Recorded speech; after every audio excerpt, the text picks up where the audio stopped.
Back at the LA Auto Show, there's a bright orange 2019 Corvette ZR1 convertible on a show stand, glimmering under the lights, being ogled by admirers and measured by competitors.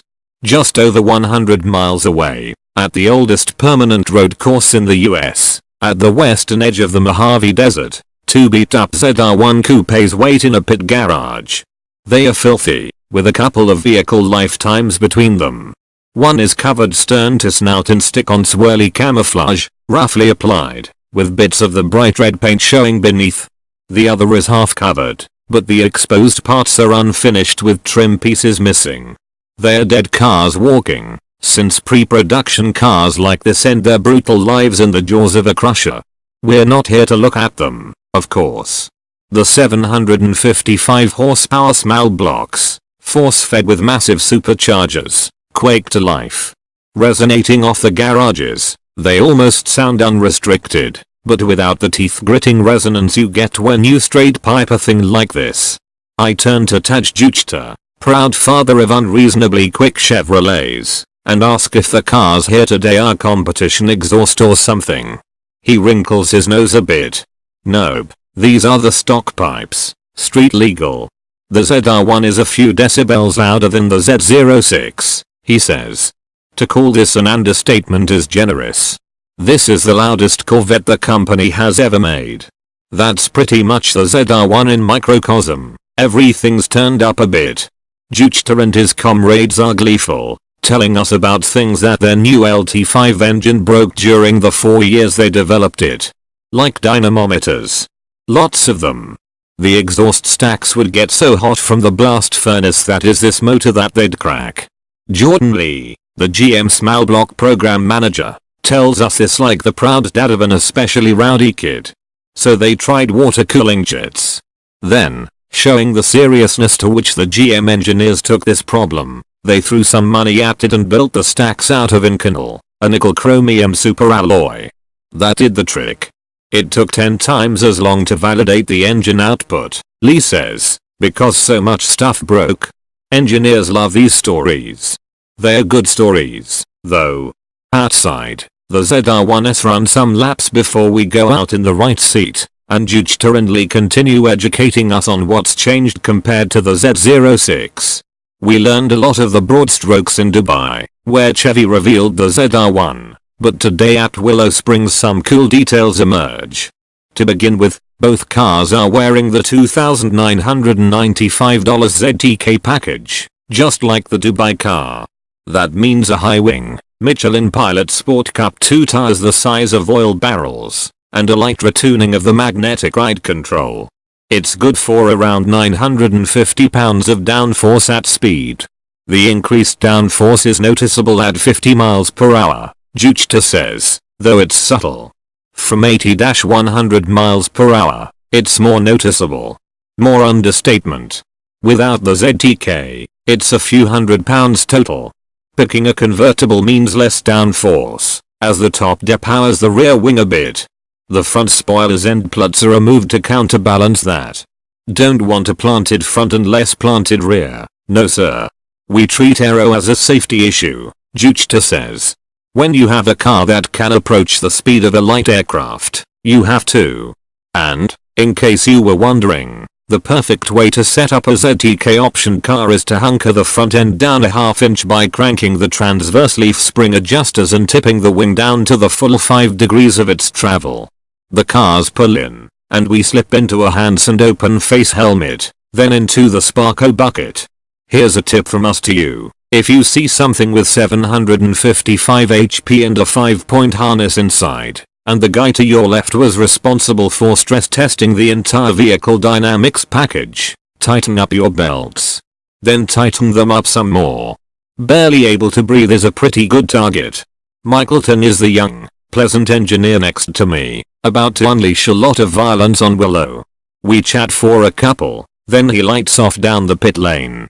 Despite the fact that the supercharger, nestled under a thin shaker hood, pokes right up out of the engine bay into the airspace in front of us, there's not much supercharger whine. Whatever might be there is absolutely drowned out by the bellow from the quad pipes, as the ZR1 squats down and hustles. There's some wheel spin, slight and irregular, as the performance traction management, set at Sport 2, tries to translate twist into forward progress. It has its work cut out for it. The tires are brand new, nubbies and all, and cold. I'll have to take it easy until they warm up, Tung says, doing nothing of the sort. Heat, while great for tires, was a bugbear for the Z06. The ZR1 attempts to address this with a full 13 radiators on Automatic Cars, including 4 new front auxiliary coolers, in order to reduce temps. There's a new laydown transmission cooler up front, so overall there's a ton of piping going forward and back from the transaxle and differential. Juchta claims the automatic isn't itself to blame for the prior heating lows, explaining that the auto can hold revs higher than the manual, which causes higher underhood and intake air temps that could overwhelm the previous cars. The Z6's fixes included a new hood and more vents, but the ZR1's heat management system was validated to a higher level to prevent this issue in the first place at 100 degrees with a full tank, versus 86 degrees and less fuel for the Z06. Will it help? It's too early to tell, but based on the time Juchta spent on cooling, it's a sore spot and we wouldn't bet against it. Let's take a quick step back under the hood. Despite the different, and historically important, LT5 designation, this is more of a heavily revised LT4 than an entirely new motor.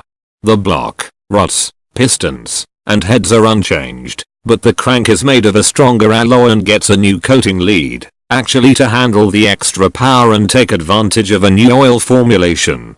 An 11 rib belt now runs the supercharger through a physically larger pulley, and now takes 110 horsepower to operate, versus 94 in the LT4. Speaking of pulleys, compare the LT4 and LT5, and you'll instantly realize that there's potential for a smaller pulley to increase the LT5's output even more. Juchta senses what we're all thinking. I want you to be sure that an overdrive pulley will void the warranty, he says, laughing a bit. He knows folks will still do it, but he won't guarantee what'll happen after that. The car will already run the quarter in the high 10s, and tops out at an SAE certified 212.48 miles per hour, but good enough has never been good enough. On track at Willow, it doesn't seem like the ZR1 needs any more power to keep its driver occupied. Tung's work has given him an abrupt, edgy driving style that unsettles the ZR1 a bit as it unweights coming downhill at certain points, but not quite to the point of four-wheel drifting.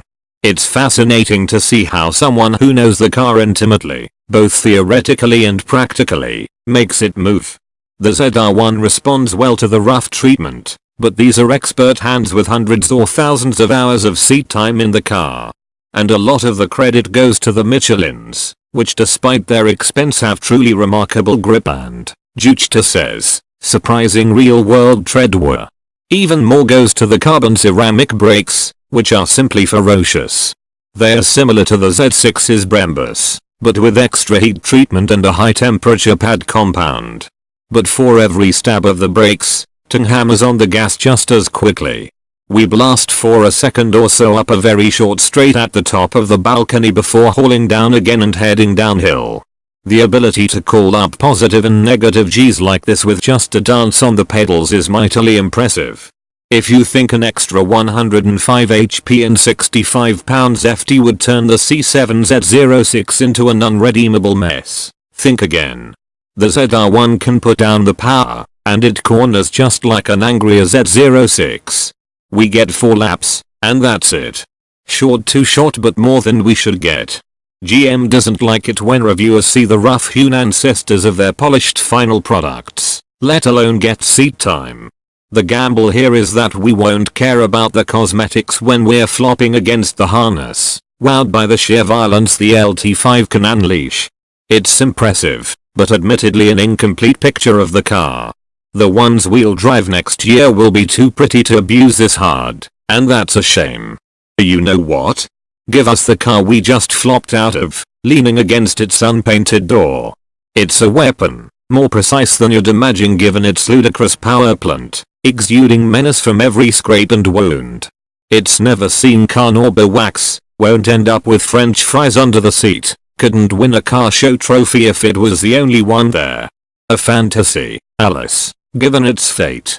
But the $119,995 ZR1 will be very real. Maybe if you ask nicely enough, GM's development engineers will break it in for you before delivery.